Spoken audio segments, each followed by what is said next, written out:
দেশে তার রক্ষা পাওয়ার কোনো কথা ছিল না, কিন্তু মুসলমানেরা ধৈর্য ধারণ করেছে। আমরা চাই এই কুলাঙ্গারের দৃষ্টান্তমূলক শাস্তি দেয়া হোক। ভারতে মুসলমানদের ফ্রিজের ভিতরে গোশত আছে এই অভিযোগ এনে ভারতে মুসলমানদেরকে হত্যা করা হয়। কিন্তু যখন এক কুলাঙ্গার, অমুসলিম কুলাঙ্গার যখন কোরআনকে অবমাননা করে, পদদলিত করে, তথাকথিত মানবাধিকার কর্মীদের, মানবাধিকার ধারীদের একটি টু শব্দও নাই। কারণটা কি এটা বুঝতে হবে মুসলমানদেরকে। ধৈর্যের সাথে মোকাবিলা করতে হবে। আমাদের আহ্বান হচ্ছে এই কুলাঙ্গারের দৃষ্টান্তমূলক শাস্তি দিতে হবে। মুসলমানেরা ধৈর্য ধারণ করেছে, এ কারণে সে বেঁচে গেছে। আমি বলবো মুসলমানদের এই ধৈর্যের কারণেই, সবর ইখতিয়ারের কারণেই তারা এভাবে করে তাদের এই আস্ফালন, এ ধরনের কাজ করে যাচ্ছে। রাষ্ট্র এবং সরকার যদি এর যথাযথ ব্যবস্থা না গ্রহণ, ধৈর্যের বাঁধ যদি ভেঙে যায় তাহলে এদেরকে মাটির সাথে মিশিয়ে দেওয়ার মতো অবস্থান মুসলমানদের নাই নাকি? কিন্তু আমি পাশাপাশি এটা বলতে চাই, যে অপকর্ম করেছে, অপকর্মের জন্য কেবলমাত্র সেই দায়ী, আর কেউ দায়ী নাকি? কুরআন বলছে লা তাজিরু ওয়াজিরাতুন বিজরা উখরা, ওকে শাস্তি দেয়া এটা আমরা বুঝি। এ কারণে আমি আহ্বান করব যে দৃষ্টান্তমূলক শাস্তি দেয়া হোক। আপনারা কি বলেন? যদি এ ধরনের আরো কিছু ঘটায় তাহলে মুসলমানরা কঠিন জবাব দিতে প্রস্তুত আছে। পাশাপাশি তার অভিভাবকদেরকে আইনের আওতায় নিয়ে আসতে হবে। এই কুলাঙ্গার এই আস্ফালন কোথায় পেয়েছে? এ ধরনের অবস্থা, এরকম এক জানোয়ার কিভাবে তারা তৈরি করলো, এই বাবা মাকেও শাস্তির আওতায় আনতে হবে। পাশাপাশি যে বিশ্ববিদ্যালয় আমরা দেখেছি, বিশ্ববিদ্যালয় তাকে বহিষ্কার করেছে, অনেকে তাকে পাগল বলার চেষ্টা করছে। বাস্তবে কি পাগল বিশ্ববিদ্যালয়ে লেখাপড়া করে? এই জন্য যথাযথ ব্যবস্থা গ্রহণ করতে হবে। পাশাপাশি মুসলমান ভাইদেরকে বিনয়ের সাথে অনুরোধ করব, কোন অমুসলিমের গায়ে না লাগে, কারণ অন্য কোন অমুসলিম এর জন্য দায়ী নয়, এটা আমাদেরকে বুঝতে হবে। এজন্য আমরা ধৈর্যের পরিচয় দেব এবং তার দৃষ্টান্তমূলক শাস্তি দাবি করব। ওমা আলাইনা ইল্লা বালাগ। আসসালামু আলাইকুম ওয়া রাহমাতুল্লাহি ওয়া বারাকাতুহু। আসসালামু আলাইকুম ওয়া রাহমাতুল্লাহি ওয়া বারাকাতুহু। আচ্ছা, এখানে সংগ্রামিত হিন্দু জনতা,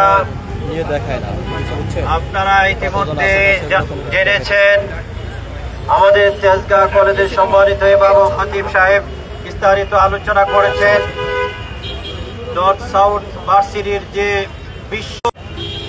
বিশ্ববিয়াদব যে আমাদের মহাগ্রন্থ কোরআনুল কারীমের অবমাননা করেছে, পদদলিত করেছে। আপনারা সবাই জানেন আল্লাহ সুবহানাহু ওয়া তাআলা কোরআনুল কারীমের প্রথম যে কথাটি বলেছেন, যালিকাল কিতাবু লা রাইবা ফিহি, যেই কোরআনুল কারীমের বিন্দু মাত্র একটি নক্তার কোনো পরিবর্তন বা এর কোনো সন্দেহ করার কোনো সুযোগ নেই।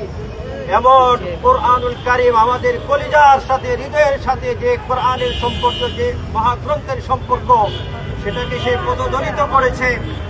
এত বড় দৃষ্টতা যা দেখিয়েছে কখনোই ক্ষমাযোগ্য নয়। কি বলে আমরা দেখেছি এই ভার্সিটির ইতিপূর্বে একজন শিক্ষককে হাদিসের রেফারেন্সে কথা বলার কারণে তাকে বহিষ্কার করা হয়েছে।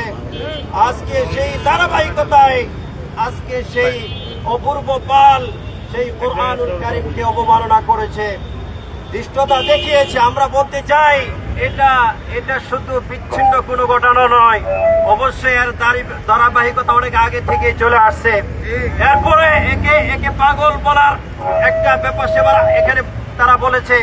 আমরা পরিষ্কারভাবে বলতে চাই, আসলে একটা ঘটনা মনে আছে, আপনারা হয়তো অনেকেই জানেন, একজনের বাসায় তার অন্য একজন বাসার ছেলে, মালিক বাবার ছেলে সন্তান, সেই অন্য বাসার বাড়িতে জানালার গ্লাস ভেঙে ফেললো পিটা মেরে। এরপরে যখন ওই ব্যক্তি বললো, কি ঘটনা কি, আমার জানালার গ্লাস ভেঙে বলে আপনার ছেলে, আপনি দেখলেন না? বললো, আরে দেখবো কি, ও তো পাগল।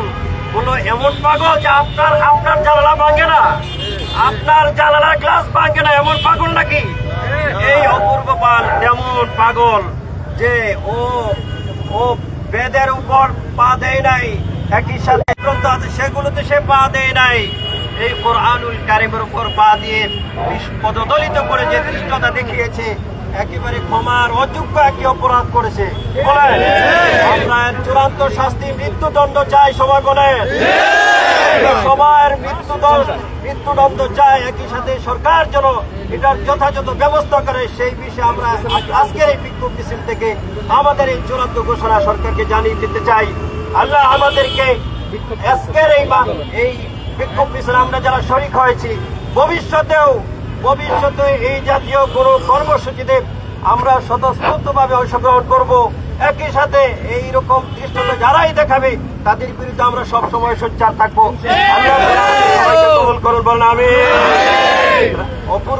অপূর্ব ফলের শাস্তি আমরা সবাই চাই, মৃত্যুদণ্ড চাই, বলেন সবাই আমরা চাই।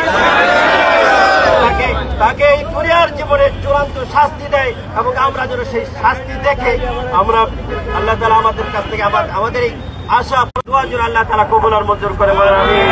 হাযা মা ইনদি ওয়াল ইলমু ইনদাল্লাহ আলাইহি তাওয়াক্কাল।